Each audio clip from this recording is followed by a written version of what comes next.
안녕하세요 여러분. 부동산 채널 성공 마침표 지인의 박형진입니다.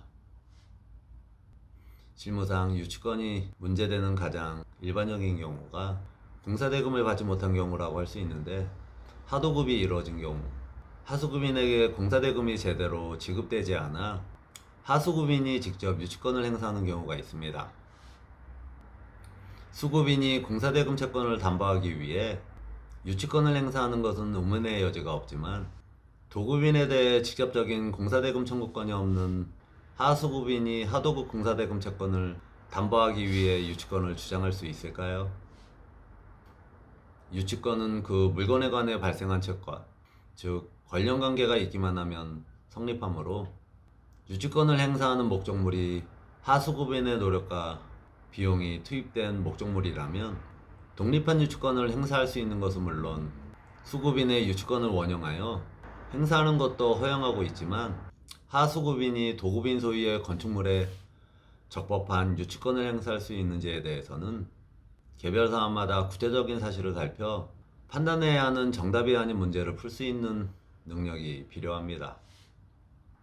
하도급인은 재건축 공사 중 창호, 기타 잡철 부분 공사를 하도급 받아 공사를 완료하고 수급인에게 총 공사대금 2억 6천만 원 중 1억 1천만 원을 지급받은 후 나머지 공사대금 1억 5천만 원을 지급받지 못한 상태에서 다세대 주택 중 한 세대만을 점유하였고, 미지급받은 공사대금 채권에 기하여 이 사건 주택을 포함한 7세대에 대하여 유치권을 행사한다는 통지를 도급인에게 하였으며, 나머지 주택에 대한 점유는 상실하고 이 사건 주택만을 점유, 나머지 목적물에 대하여는 점유를 상실하고 이 사건 주택만을 점유하고 있다고 하더라도, 유치물은 그 각 부분으로서 피담보 채권의 전부를 담보한다고 하는 유치권의 불가분성으로 인하여 이 사건 주택은 이 사건 공사로 인한 공사대금 채권 잔액 전부를 담보하는 것으로 보아야 한다고 판시합니다.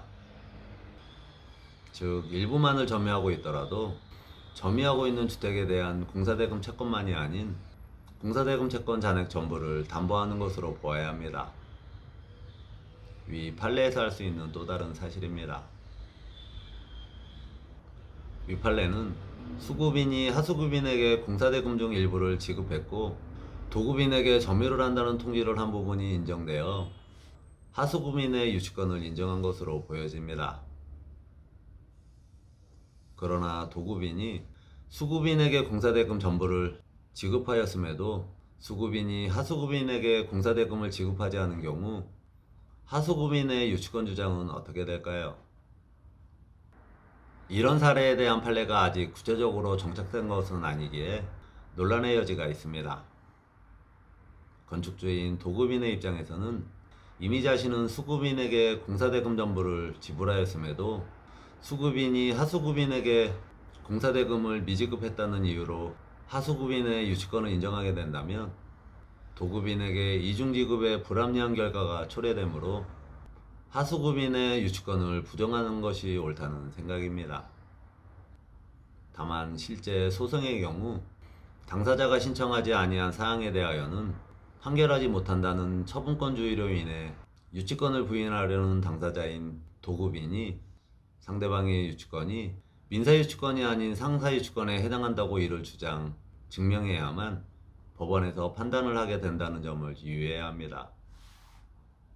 유치권은 점유해야 성립하고, 점유를 상실하면 유치권도 소멸, 불법행위로 인한 점유가 아니어야 합니다. 하수급인이 자신의 공정을 마치고 공사 현장을 떠났는데 공사대금을 지급받지 못하자 유치권을 행사하기 위해 목적물을 다시 점유하고자 하는 경우, 점유 취득 과정이 별다른 문제 없이 이루어졌다면 유치권 주장이 가능한 반면, 강제로 침탈의 점유를 취득했다면 유치권은 성립하지 않습니다. 유치권을 주장하려는 하수급인은 합법적으로 점유를 취득해야 할 것이고, 유치권 성립을 막으려는 도급인이나 제3자는 점유를 상실한 하수급인이 목적물을 점유할 수 없도록 적절한 관리와 주의가 필요하겠네요. 다음 영상은 우리가 경매에서 대부분 접하게 되고 지금까지 배웠던 민사유치권과 상사유치권의 차이를 알아보도록 하겠습니다. 지금까지 성공맞춤표 지인의 박형진이었습니다. 땡유벨에 감사합니다.